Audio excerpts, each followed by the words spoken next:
Welcome back to the conversation. I'm Benjamin Dixon, host of the Benjamin Dixon Show right here on YouTube. Joining us now is Eddie Kim. He is the publisher of the newsletter Dispatches from the Manosphere. He's a writer, reporter, and multimedia journalist living in Los Angeles. Eddie, thank you so much for joining us. How are you today? Thank you for having me, Benjamin. I'm well. Tell us about your publication, Dispatches from the Manosphere, and all the work that you're doing. So we write about a lot of things over at Mel Magazine, but I've been reporting on right-wing extremism, organizing, protest culture, and it's kind of all led up to this year, the launch of my newsletter, Dispatches from the Manosphere, which kind of looks at the Venn diagram between masculinity and violence and sort of online culture. And we've seen so many examples of these things overlapping, whether it's in unfortunate tragedies like mass shootings or just instances like the DC insurrection, which I write about with regard to the arrests that have come afterward and some of the information that's coming to light and also not coming to light. You also do research into specifically the Proud Boys and the leader of the Proud Boys, who turns out to be, or at least one of the leaders of the Proud Boys, who turns out to be a federal informant. Tell us about your work in that as it pertains to that. So the media broke, other publications broke the story about how Proud Boys national chairman Enrique Tario had a long history of, if not being officially a confidential informant, certainly cooperating heavily with authorities on a number of cases, including drug deals and sort of fraud cases and things like that. And, you know, the backlash was immediate because, remember, the narrative after DC was, hey, the police are not on our side. I mean, for the rest of us who are not right-wing fascists, we understood that actually the police had been far underprepared and not defensive enough in a lot of cases. But that aside, the narrative was police are now bad guys for, you know, Proud Boys and their ilk on the right. And so Enrique Tario working with police in the past, that kind of made him persona non grata in a lot of circles. In fact, a number of Proud Boy chapters from Las Vegas to Alabama disbanded and pledged that they are no longer involved with the national chapter because of that example by Tario and some other instabilities that have been happening even leading up to the DC insurrection. So I'm kind of chuckling inside, because do they actually think that they're on the opposite side of this system? When we saw the insurrection or the terrorist event of January 6th, you know, you had forces, you had the National Guard that wasn't deployed quickly enough. You had Capitol Police who didn't know whether or not they could pull their guns, and they basically coddled these people. Do they actually think that they are subversive to power? You know, I think people's true beliefs run the gamut. I think some people are using this as an opportunity to push a narrative that the police are or somehow the enemy. And I think others really do believe it and really just believe in a number of conspiracies around how the terrorist plot in DC unfolded. So, yeah, I think there is a mix. But really, it's what's been surprising is more than 300 people have been arrested because of their participation in the insurrection. And apparently, I've spoken to experts, including Mark Pitcavage. He's a senior researcher with the Anti-Defamation League. And he tells me that, unfortunately, we're not getting a ton of new or interesting information about how right-wing organizing happens in this country, even despite those arrests. And the reason for that is because this is a new era where a lot of organizing is decentralized. And so the amount of information that your average a Karen who decided to join a caravan into DC, that person is taking a plea deal and not giving up that much information. So what the key is a lot of law enforcement agencies, including the FBI, have to really look at themselves hard in the mirror and try and understand, why did we miss the tips that we got? Why was there not preceding investigation into an event like this? Why weren't we using more informants or setting them up in order to get information on this? Because the tools were there. The tools were there.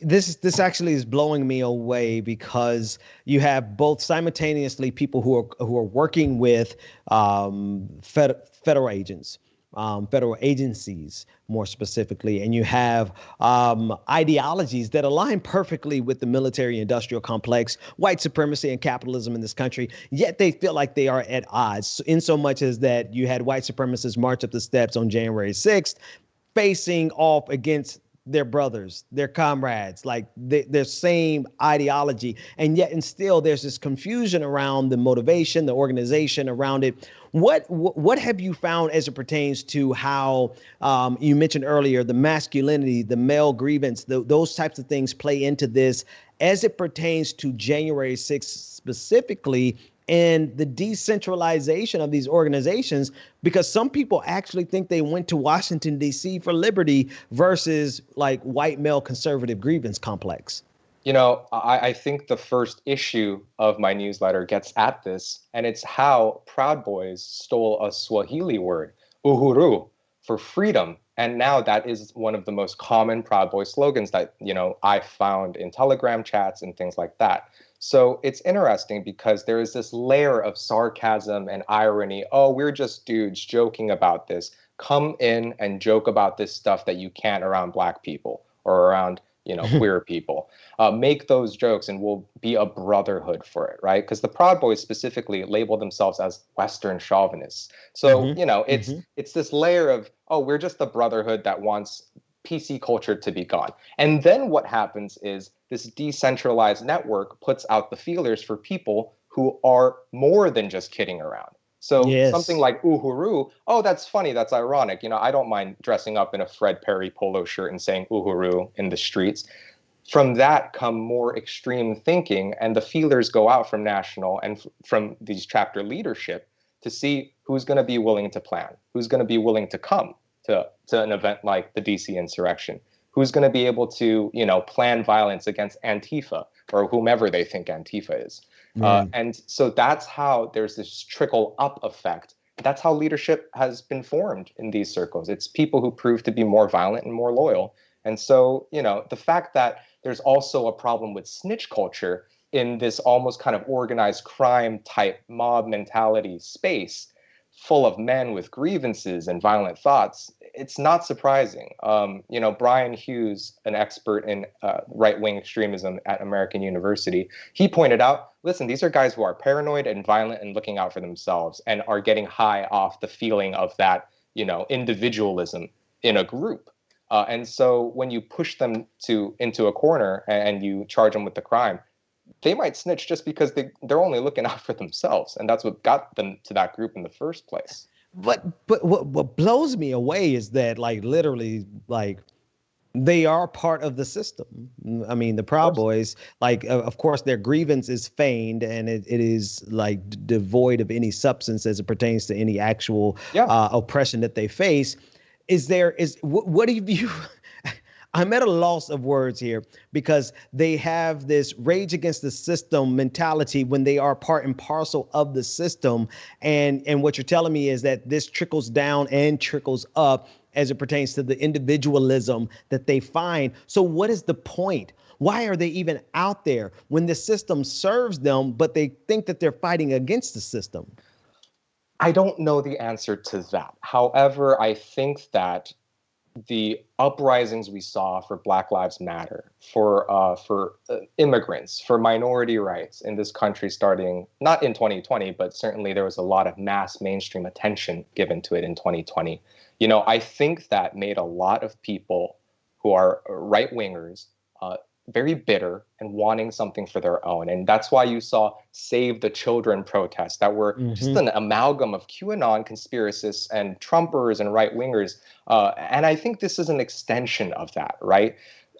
They are learning from both things like Portland police protests and a lot of Antifa action there. They are learning from these decentralized systems, from these protests that are militant. And, for better and a lot of worse, it's going to be an education for all parties involved, including law enforcement, which really misunderstands a lot of this action. So, it's only going to get trickier from here, but I think we really need to understand the etymology of how this spreads and why extremism is, coming basically to the house next door. And that is, that's literal in a lot of ways. So we only have a couple of moments here left, but what would you say to one of these Proud Boys who believes that they're participating in a decentralized movement for Uhuru, for freedom, yet and still some of their core leadership is not only part and parcel with this system, but also snitching to this system? I would just say these guys hate being called a Nazi, right? But if you look at history and you look at the parallels of like young German men who were banding together and committing atrocities like Kristallnacht, like if you look at history, the parallels are too close. And if you're not comfortable with that, maybe you need to take a look in the mirror. That's what I would say. Absolutely. Eddie Kim, journalist, writer, reporter, and publisher of Dispatches from the Manosphere. Thank you so much for joining us today. Thank you, Benjamin. Thanks for watching The Young Turks. Really appreciate it. Another way to show support is through YouTube memberships. You'll get to interact with us more. There's live chat emojis, badges. You've got emojis of me, Anna, John, JR. So those are super fun. But you also get playback of our exclusive member-only shows and specials right after they air. So all of that, all you gotta do is click that join button right underneath the video. Thank you.